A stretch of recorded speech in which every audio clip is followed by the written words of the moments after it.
Hi friends, ಇವಾಗ simple ಆಗಿ ಒಂದು ಬೆಂಡೆಕಾಯಿಯ ಸ್ನಾಕ್ಸ್ ಅನ್ನು ಮಾಡಿಕೊಳ್ಳೋ. ಬೆಂಡೆಕಾಯಿನ ಚೆನ್ನಾಗಿ ತೊಳೆದು ಅದನ್ನು ಬಟ್ಟೆಯಲ್ಲಿ ಒರೆಸಿ ಈ ರೀತಿಯಾಗಿ ಕಟ್ ಮಾಡಿಕೊಂಡಿದ್ದೇವೆ. ಅದರ ಬೀಜ ಎಲ್ಲ ನಾವೆಲ್ಲ ಸಪರೇಟ್ ಮಾಡಿದ್ದೇವೆ. ನೋಡಿ, ಇದು ಬೇಡ ನಮಗೆ, ಇದು ಬಿಸಾಡಲಿಕ್ಕೆ.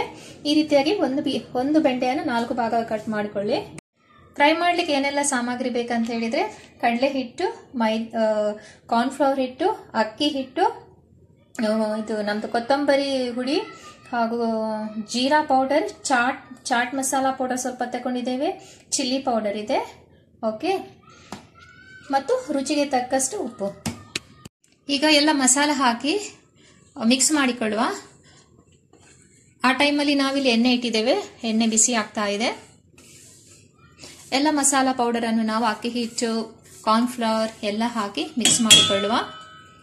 ರುಚಿಗೆ ತಕ್ಕಷ್ಟು ಉಪ್ಪು ಕೂಡ ಹಾಕುವ. ಅದಕ್ಕೆ ಸಿಂಪಲ್ ಆದ ಸ್ನಾಕ್ಸ್ ಮನೆಯಲ್ಲಿ ಈಸಿಯಾಗಿ ಮಾಡ್ಕೊಳ್ಬಹುದು.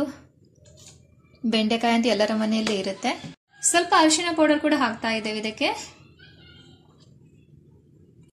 ಈಗ ಇದನ್ನು ಚೆನ್ನಾಗಿ ಮಿಕ್ಸ್ ಮಾಡಿಕೊಳ್ಳುವ. ನೀರು ಹಾಕಬಾರ್ದು, ಇದಕ್ಕೆ ಒಂಚೂರು ಕೂಡ ನೀರು ಹಾಕ್ಲಿಕ್ಕಿಲ್ಲ. ನೀರು ಹಾಕದೇ ಮಿಕ್ಸ್ ಮಾಡಿಕೊಳ್ಳುವ ಎಲ್ಲ ಪೌಡರ್ ಮಸಾಲ ಎಲ್ಲ. ಈಗ ಕಟ್ ಮಾಡಿದ ಬೆಂಡೆಕಾಯಿಯನ್ನು ನಾವು ಆ ಪೌಡರ್ ಮಸಾಲಕ್ಕೆ ಹಾಕ್ತಾ ಇದ್ದೇವೆ. ಚೆನ್ನಾಗಿ ಮಿಕ್ಸ್ ಮಾಡಿಕೊಳ್ಳುವ. ನೀರು ಹಾಕಬಾರ್ದು, ನೀರು ಹಾಕದೇ ಎಲ್ಲ ಮಿಕ್ಸ್ ಮಾಡಿಕೊಳ್ಳುವ. ಈಗ ಉಪ್ಪು ಹಾಕಿದ್ದೇವಲ್ವ, ಅದರಲ್ಲೇ ಸ್ವಲ್ಪ ನೀರು ಬಿಡುತ್ತೆ. ಎಲ್ಲ ಮಸಾಲ ಬೆಂಡೆಕಾಯಿಗೆ ತಾಗಿಕೊಳ್ತದೆ, ಅಂಟುಕೊಳ್ಳುತ್ತದೆ ಎಲ್ಲ ಮಸಾಲ. ಈಗ ನಮ್ದು ಎಣ್ಣೆ ಇಲ್ಲಿ ಕಾದಿದೆ, ಬಿಸಿ ಆಗಿದೆ. ಈಗ ನಾವು ರೆಡಿ ಮಾಡಿದ ಈ ಬೆಂಡೆಕಾಯನ್ನು ಹಾಕಿ ಬಿಡುವ.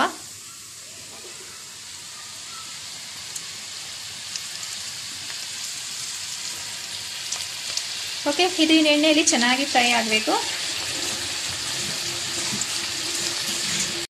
ನಮ್ದು ಬೆಂಡಿ ಫ್ರೈ ರೆಡಿ ಆಯಿತು. ಬೆಂಡಿ ಸ್ನ್ಯಾಕ್ಸ್, ಬೆಂಡೆಕಾಯಿ ಸ್ನ್ಯಾಕ್ಸ್. ನಮ್ದು ಬೆಂಡಿ ಫ್ರೈ ರೆಡಿ ಆಯಿತು. ನೋಡಿ, ಕುರ್ಕುರಿಯಾಗಿದೆ. ನೋಡಿ, ಮಸಾಲ ಎಲ್ಲ ಹೇಗೆ ತಾಗಿದೆ ನೋಡಿ. ಮಳೆಗಾಲಕ್ಕಂತೂ ಸೂಪರ್ ಸ್ನ್ಯಾಕ್ಸ್ ಇದು. ಮನೆಯಲ್ಲಿ ಏನಿಲ್ಲದಾಗ ಬೆಂಡೆಕಾಯಿ ಅಂತ ಇದ್ದೇ ಇರುತ್ತೆ.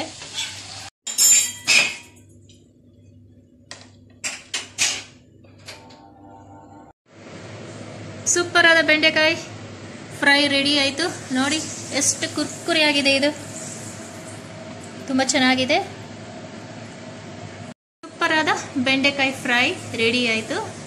ಲೈಕ್ ಮತ್ತು ಸಬ್ಸ್ಕ್ರೈಬ್ ಮಾಡಿ ಪ್ರೋತ್ಸಾಹಿಸಿ. ಮತ್ತೊಮ್ಮೆ ಸಿಗೋಣ ಹೊಸ ಅಡಿಗೆಯೊಂದಿಗೆ.